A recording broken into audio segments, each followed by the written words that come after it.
하나님 말씀 보도록 하겠습니다. 요한복음 1장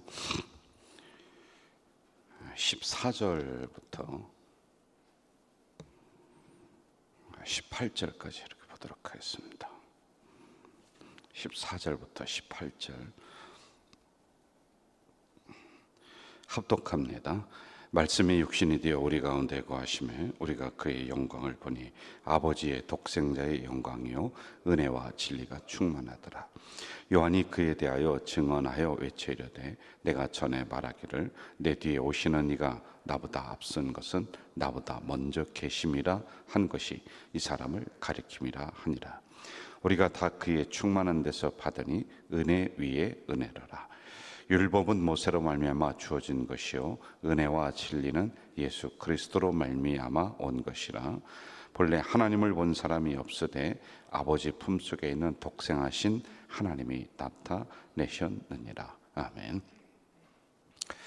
우리가 이제 며칠째 이 본문을 가지고 같이 새벽에 묵상을 하고 있는데, 여러분 어제 그저께부터 우리가 은혜에 대해서 우리가 살폈고요. 그리고 어제는 육신이 어떠한 몸을 생각을 가지고 있느냐, 그래서 육신의 가치가 6,000원짜리가 아니라 그 안에 무엇을 가지고 살아가느냐에 따라서 놀라운 가치를 지닌다, 이런 말씀을 드렸어요.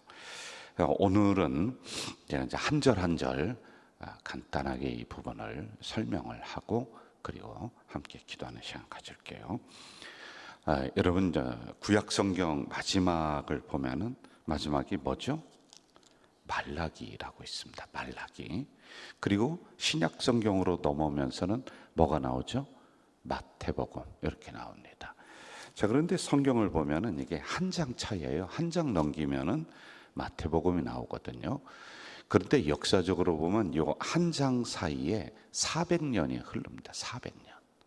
그 말라기 선지자를 끝으로 해서 하나님의 말씀이 내려오질 않는 거예요.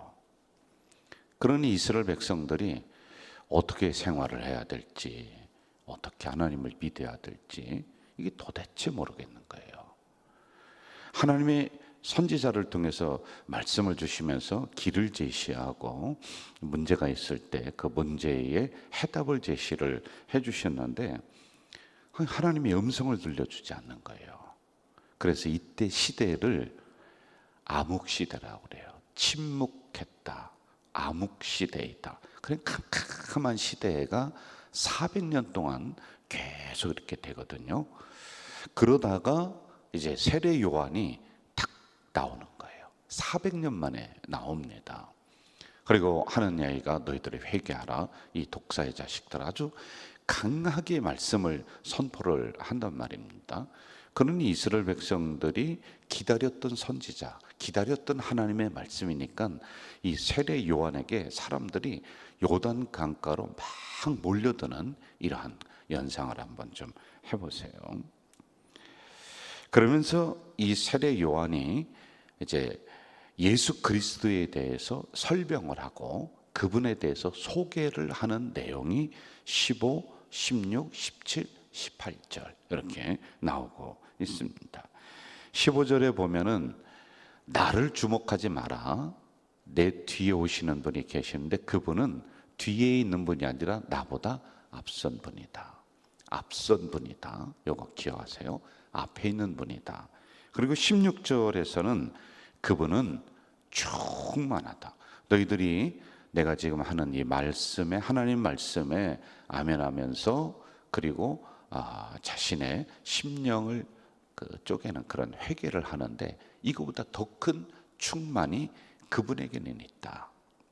그리고 17절에서는 그분에게는 은혜와 진리가 함께 있다, 이렇게 소개를 하고요. 18절에서는 하나님을 보려면은 이분을 통해서 하나님을 봐라, 이렇게 소개를 하고 있는 내용입니다.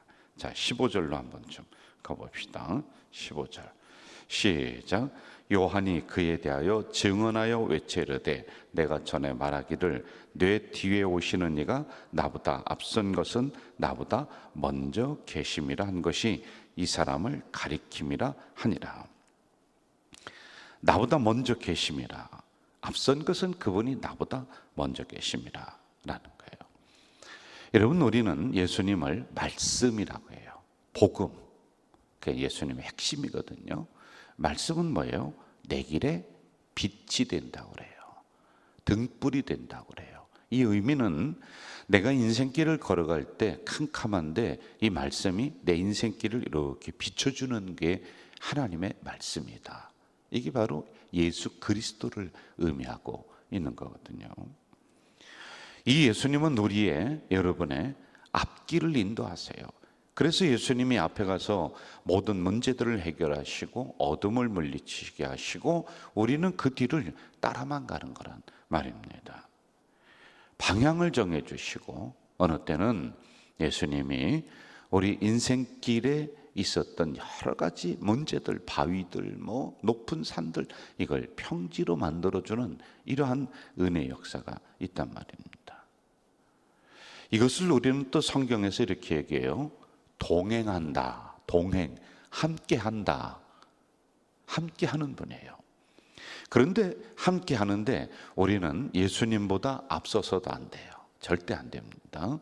그리고 그분보다 저만큼 뒤쳐져서도 안 돼요. 바짝 뒤따라가야지만 되는 겁니다. 제가 등산을 할 때, 혼자 등산할 때가 있어요. 사람을 만나면은 깊은 산 속에서 두 가지 생각이 들어요. 첫째, 반가운 마음도 있고요. 두 번째, 무서운 생각도 들어요. 그런데 그분과 서로 인사를 하면서 어느 길로 이렇게 가십니까? 그러면 이렇게 갑니다. 그럼 제가 가는 길과 똑같잖아요. 너무 반가운 거예요. 너무 의지가 되는 거란 말입니다. 여러분, 사람이 옆에 있어도, 사람이 함께 동행해도 이처럼 힘이 되는데 예수님이 우리의 인생길에 빛이 되어주시고 그것만이 아니라 우리의 인생길에 동행해 주신다, 이 말씀이에요. 저는 이런 은혜가 여러분에게 넘치기를 주의 이름으로 축원합니다. 16절로 한번 좀 가봅시다. 16절 시작. 우리가 다 그의 충만한 데서 받으니 은혜 위에 은혜라라. 여기서는 충만이라고 하는 단어를 우리가 좀 볼 필요 있습니다. 예수님은 충만하다. 충만이라고 하는 것은 꽉 찬 상태를 말하는 게 아니라, 여러분, 물컵이 있어요. 물컵이 있으면 물이 그 끝까지 꽉 찬 상태, 찰랑찰랑 이게 아니라 계속 물을 부니까 충만은 이 컵에서 물이 흘러 넘치는 상태라고 하는 거예요. 여러분, 이 의미가 뭐겠습니까? 은혜 위에 은혜로라. 은혜를 조금만 주는 것이 아니라 충만하게 주신다는 거예요. 여러분, 은혜라고 하는 것은 뭐겠습니까? 은혜는 육적인 은혜, 영적인 은혜, 육적으로 여러분의 필요성을 채워주시는데 예수님이 아이고 내가 조금만 준비했으니 미안하다, 그게 아니라 충만하게 넘치도록, 나는 10을 구했는데 하나님은 100을 주시는 분이다. 나는 30을 구했는데 하나님은 300을 주시는 분이다. 이게 바로 충만의 은혜인 줄 믿습니다. 그래서 건강을 위해서 기도하면요, 주님이 건강뿐만이 아니라 내가 생각하지도 못했던 것까지도 우리 예수님이 충만하게 보살펴 주시는 이 은혜가 있다는 거예요. 그리고 영적인 은혜는 이제 주님 앞에 기도하면 우리 주님께서 그 기도의 열매를 포도송이처럼 내려주시는 거예요. 여러분, 다른 열매는 하나씩 달리잖아요. 포도송이는 어떻게 해요?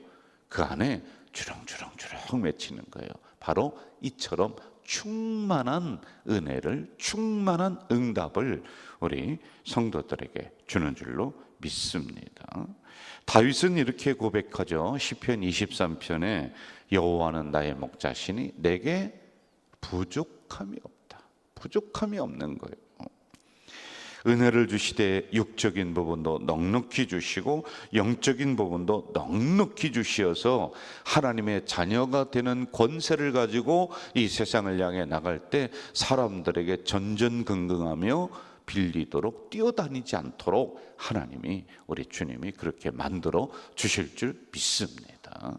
우리 17절로 한번 좀 가봅시다. 17절 같이 읽을까요? 율법은 모세로 말미암아 주어진 것이요 은혜와 진리는 예수 그리스도로 말미암아 온 것이라. 자 보세요. 율법은 우리를 진단하는 거라고 그랬어요. 진단. 그러니까 내가 어디가 잘못됐는가 이걸 체크하는 거예요. 그런데 은혜는 나를 고치는 거예요. 진리는 나를 고치는 거예요. 이게 동시에 있어야 돼요. 율법을 통해서 우리가 어떻게 행동해야 될 것을 가르쳐줘요. 그런데 진리는 이 가는 길을 똑바로 갈 수 있도록 이 진리가 다 재단해주고 잘라주고 막아주고 통제해주는 거예요. 여러분, 하나님의 자녀가 되는 권세 주셨어요. 그런데 이 권세를 가지고 마음대로 휘두르라는 것이 아니라 어떻게 해요? 율법이 이걸 통제해 줍니다. 통제. 그래서 율법과 진리는 함께 가는 거예요. 우리가 예수님 안에서 자유합니다. 자유해요. 그런데 자유를 함부로 사용을 하면은 이게 방종이 되는 거예요. 그런데 이것을 뭐가 막아주느냐 하면 율법이 막아주는 거예요. 율법이 울타리를 쳐주는 거란 말입니다. 그런데 예수님께서는 이 율법과 그리고 진리, 율법을 폐기한 것이 아니에요. 완성하러 왔다. 이게 어디서 완성됐느냐? 진리 안에서, 예수님의 말씀 안에서 완성이 된 거예요. 그래서 모세는 율법, 예수님은 진리, 은혜와 진리라고 했는데 이 두 가지가 예수님 안에서 통합되어서 나온다. 그래서 우리가 성도들이 살아갈 때 제가 이 얘기했어요. 여러분, 자녀가 되는데 의무와 책임을 다해라. 이것도 있는 거예요. 우리가 함부로 하는 게 아니죠. 그래서 의무와 책임은 율법, 하나님의 자녀가 되는 권세는 진리, 은혜, 이게 함께 우리에게 있어야지만이 된다는 것이죠. 저는 우리 가자 공동체 성도들, 여기 나오신 분들이 구약에 있는 이 율법이 나를 통제해서 정말 이 은혜 안에서, 진리 안에서 마음껏 누리는, 마음껏 하나님의 자녀가 되는 권세를 행사하는 우리 성도들 되시기를 주의 이름으로 축원합니다. 보네포라고 하는 신학자는 이렇게 얘기해요. 진리가 없는 은혜, 그리스도가 없는 은혜, 말씀이 없는 은혜는 값싼 은혜다. 싸구려 취급하는 거다. 여러분, 하나님이, 예수님이 은혜 주실 때 싸구려 취급하지 마세요. 오늘 못 받으면 다음에 가서 그렇게 생각하지 마세요. 소중하게 내가 간직해야 돼요. 그래서 말씀은, 은혜는, 진리는 내가 더 빛나도록 내 편에서 이 부분을 잘 보존해 나가야 될 책임이 우리에게 있다는 거죠. 18절로 한번 가겠습니다. 18절 시작. 본래 하나님을 본 사람이 없으되 아버지 품속에 있는 독생하신 하나님이 나타내셨느니라. 자, 지금 세례 요한이 이렇게 계속 소개를 하고 있습니다. 18절에서는 하나님을 보려면 저분을 통해서, 누구? 예수 그리스도를 통해서 하나님을 봐야지만이 된다. 하나님은 직접 본 사람이 없습니다. 그러나 우리는 예수님을 통해서 하나님의 능력을 알게 되고 하나님의 뜻을 알게 되고 하나님의 구원 계획을 알게 되는 겁니다. 말씀 되시는 예수님을 통하지 않고는 하나님 앞에 갈 길이 없습니다. 요한복음 14장 예수께서 가라사대 내가 곧 길이요 진리요 생명이니 나로 말미암지 않고는 아버지께로 갈 자가 없다. 하나님께로 올 자가 없다는 거예요. 이것을 세례 요한이 소개를 해주고 있는 거란 말입니다. 저는 우리 가족 공동체 성도들이 요한복음을 강해를 하면서 제가 어제 그저께 계속 말씀드렸듯이 하나님의 자녀가 되는 이 권세를 잘 누리세요. 그러나 거기에 의무가 있고 책임이 있습니다. 여러분의 육체 소중한 거예요. 무엇을 담아놓고 있느냐에 따라서 그 육체의 값어치는 이루 말할 수가 없는 그리고 또는 하찮게 되는 이런 일이 일어나요. 오늘 예수님 세례요한이 소개했습니다. 예수님을 끝까지 붙잡고 동행하는 우리 성도들 되시기를 주 이름으로 축원합니다. 사랑하시는 아버지 하나님, 이 새벽에 저희들에게 또 말씀을 허락해 주셨습니다. 감사합니다. 우리 주님은 나보다 앞서신 분이요 나와 동행하시는 분인 줄로 분명히 믿습니다.